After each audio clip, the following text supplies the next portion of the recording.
की तालियां हमें ले रही है। एक बार जोरदार तालियां बजाएं। बहुत ही सुंदर काव्यकार आपने बनाया है। मैं इस क्रम को आगे बढ़ाते हुए मैं आदरणीय श्री डॉक्टर देवशरण सिंह बैस जो गार्डन सिटी अंकलेश्वर में रहते हैं, उनकी जो लेखन विधा है वो खंड काव्य एवं लेख है और उनकी खंड काव्य जो है प्रकाशित हो चुके हैं, जिनका नाम है माँ और जीवन यात्रा। और वो मासिक कर्म बख्श हिंदी मासिक पत्रिका का भी संपादन करते हैं और अभी साईं चरित्र महाकाव्य जो कि प्रकाशाधीन है वो अभी इनका चल रहा है। साथ में इंडस्ट्रीज एसोसिएशन के ज्वाइंट सेक्रेटरी है। तो मैं इनको इनकी ही पंक्तियों के साथ में आमंत्रित करता हूँ। इन्होंने बड़ी सुंदर पंक्ति लिखी है कि जो मैंने अभी बताया कि खंड काव्य माँ, तो ये सर्ग 10 से लिया हुआ है मैंने कि माँ के प्रति कर्तव्य बोध का यदि कुछ ज्ञान करा पाए, कि माँ के प्रति कर्तव्य बोध का यदि कुछ ज्ञान करा पाया, कि माँ के लिए अगर दिल में मैं मधुमय प्यार जगा पाया, कि प्रेम डोर यद नर नारी बदकर जीवन पाली, तो धन्य बनेगी अपनी माँ जब में आएगी खुशहाली। क्या हम होंगे, मैं इनको सारे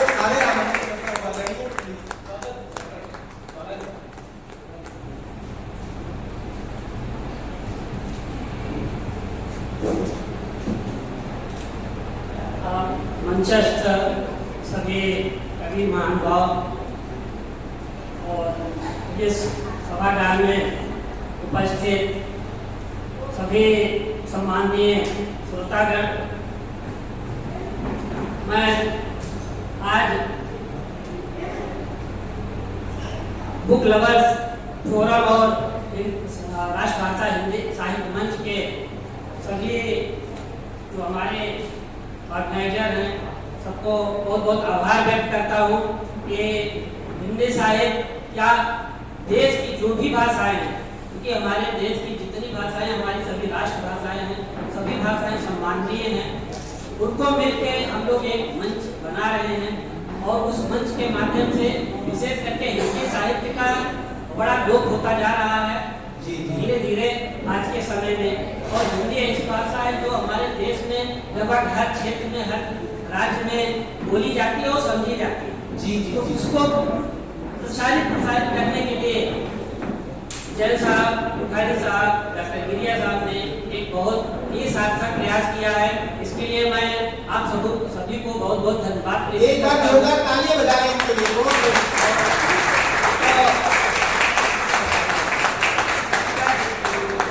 श्रोता के बिना वक्ता अधूरा होता है और इसलिए मैं विशेष करके हमारे जितने श्रोतागण यहाँ उपस्थित है, मैं अनुरोध करूंगा उनके लिए विशेष करके कार्य।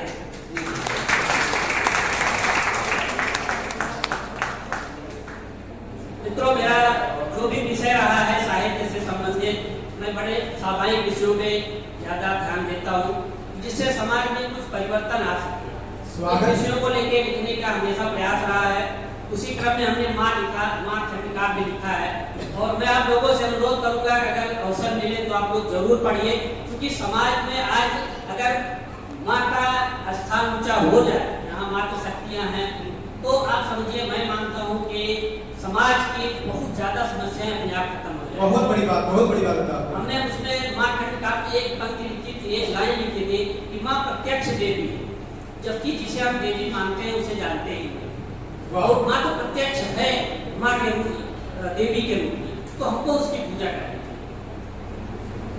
मित्रों, जीवन में कुछ हमारे विकार हैं जो हमारे धर्मशास्त्र ग्रंथ लिखते आए हैं। काम, क्रोध, लोभ, मोह, अहंकार, ये 5 ऐसे विकार हैं मुख्य रूप से जो हमारे जीवन को आगे बढ़ने नहीं देते और उसमें विशेष करके अहंकार का बहुत बड़ा स्थान उस बड़े भाई की भूमिका है। जी। और अहंकार जब प्रबल होता है तो आदमी का विकास के बजाय विनाश की तरफ चल पड़ता है। तो उसी से प्रेरित होके मैंने कुछ पंक्तियां लिखी है। वेद बने, स्वागत है। हम लोग जानते हैं लताएं, वो किस तरह से अपने, उनके पास कोई ताकत नहीं होती, जिधर आप फैला दो उधर चले जाते हैं, लेकिन उसके बावजूद भी वो जंगल में आप देखेंगे, देख नहीं सैकड़ों पेड़ों को पकड़ लेते हैं। जी, सबको जी। एक साथ मिला लेती है। तो उससे प्रेरित होकर हमने कुछ पंक्तियां लिखी है। स्वागत है, और स्वागत दूसरा, है। अहंकार किस बात है? आसमान से जब बूंदे आती हैं और पृथ्वी पर गिर के वो मिट्टी को भी अपने उनको आलिंगित कर लेते हैं, आलिंगन करते हैं मिट्टी का, उनको अहंकार नहीं है, तो हमको किस बात का अहंकार? क्या कह रहे, क्या कह रहे? और इसी से प्रेरित होकर मैं आप लोगों के सामने कुछ पंक्तियां रख रहा हूँ। स्वागत है दुनिया।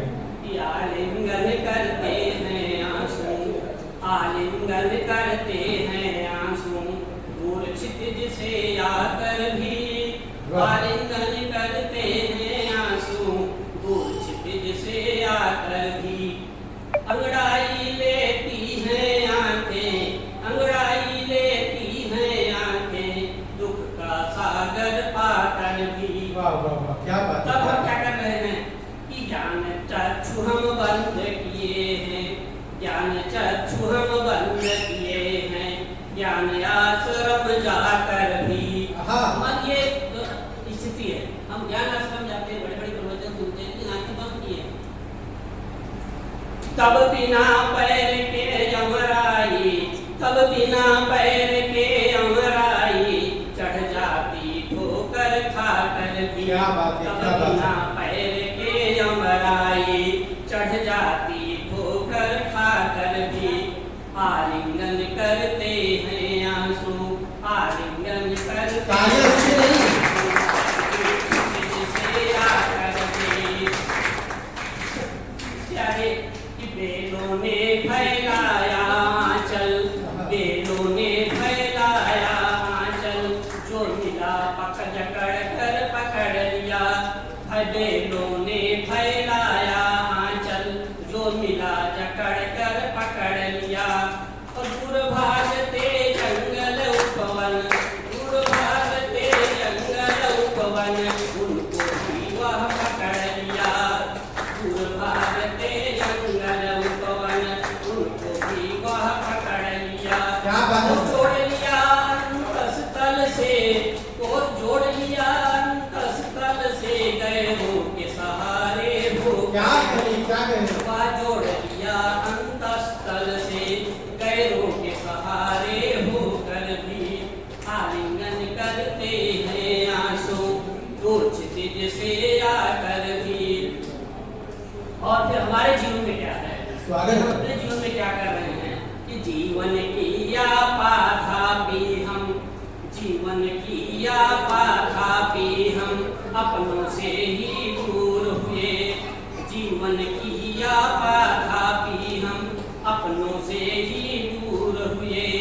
प्रेम और ममता के आंसू, प्रेम और ममता के आंसू, अरसे से हैं पले हुए। क्या कह रहे, क्या कह और रहे? ममता के आंसू, अरसे से हैं पले हुए। नहीं रोक पाए हम उनको, नहीं रोक पाए हम उनको, अंतस्तल में जाकर भी। नहीं रोक पाए हम उनको, अंतस्तल में जाकर भी, आलिंगन करते हैं आंसू, आलिंगन करते हैं आंसू, दूर क्षितिज से आकर भी। और अंतिम पंक्ति, स्वागत है दुनिया। बड़े का एक एक को चले पकड़ हम। जिस तरह से हम लोग आज भाषा हिंदी साहित्य मंच के तत्वावधान से एक एक को पकड़ के हम आगे आगे चल रहे हैं कि एक एक को चले पकड़ हम, बड़े कारवां बनते हैं। एक एक को चले पकड़ हम, बड़े कारवां बनते हैं। संग शक्ति की परिभाषा, संग शक्ति की परिभाषा, हमसे ही तो बनते हैं। संग शक्ति की परिभाषा, हमसे ही तो बनते हैं।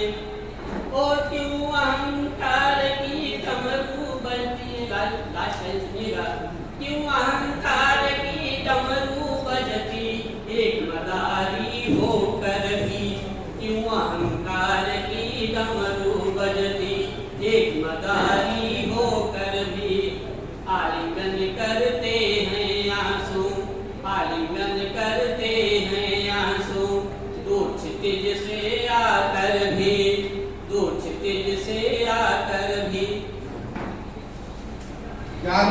बात, जोरदार तालियां हो जाए।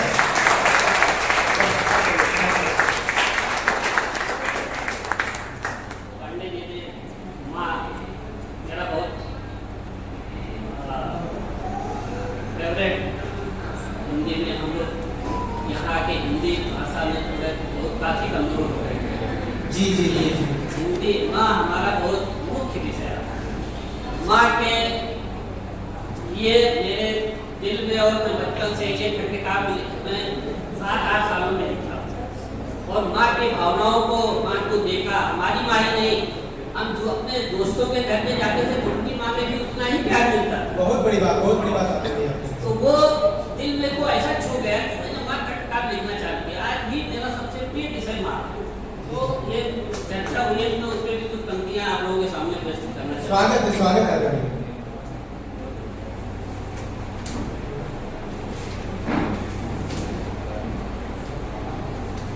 माँ सब कुछ करने के बाद कल्पना क्या है, बहुत छोटी सी बात है लेकिन दिल को छूने वाली है। माँ अपने पुत्र से क्या कहती है? स्वागत है। कि अवसायन पर तुम मेरे, अवसायन हमारे उसकी मतलब सिर्फ इतना मांगती है पुत्र और कुछ नहीं, कि अवसायन पर तुम मेरे आकुल तनिक हो जाना। बेटे को कहती है माँ, अवसायन पर तुम मेरे आकुल तनिक हो जाना, ना कुछ अपव्यय करना तुम, ना काशी गया तुम जाना। ये है यही कामना मन में, मुख अग्नि कफन दे देना है। यही कामना मन में, मुख अग्नि कफन दे देना। तुम प्यार याद कर मेरी एक बार। क्या बात है, क्या बात है। बहुत बढ़िया, बहुत बढ़िया। अमर पंक्ति है, अमर। तुम प्यार याद कर मेरी एक बार हंस लेना। फिर आगे कहती है माँ कि हे पुत्र अर्घ्य जल देना, हे पुत्र अर्घ्य जल देना। हिंदू समाज में सब लोगों को मालूम होगा जी जी जी। अर्घ्य जल दिया जाता है। बांसों से पाल सजाना, हे पुत्र अर्घ्य जल देना। बांसों से पाल सजाना, दे देना तन से कंधा, होगा ये सुमन सुहाना। क्या बात है, दे देना तन से कंधा, होगा ये सुमन सुहाना। और देकर सुख चिता सुहाना, देकर सुख चिता सुहाना। सुख देना मेरे मन को, देकर सुख चिता सुहाना। सुख देना मेरे तन को, और सीकर से सिंक लगाना। कर देना सुचित हृदय को, कर देना सुचित हृदय को। फिर आगे क्या कहती है? ना याद कभी कर मेरी, ना याद कभी कर मेरी, तुम विकल बने से रोना। ना याद कभी कर मेरी, तुम विकल बने से रोना। निज बचपन की यादें कर मुस्कान मधुर भर लेना। क्या बात है, बचपन की यादें कर मुस्कान मधुर भर लेना। और उसके बाद कहती है छोटी सी मांग हमारी, छोटी सी मांग हमारी, हो सके तो पूरा करना। छोटी सी मांग हमारी, हो सके तो पूरा करना। जा इसी देव मंदिर में चित मुक्त दिए को। क्या बात है, क्या बात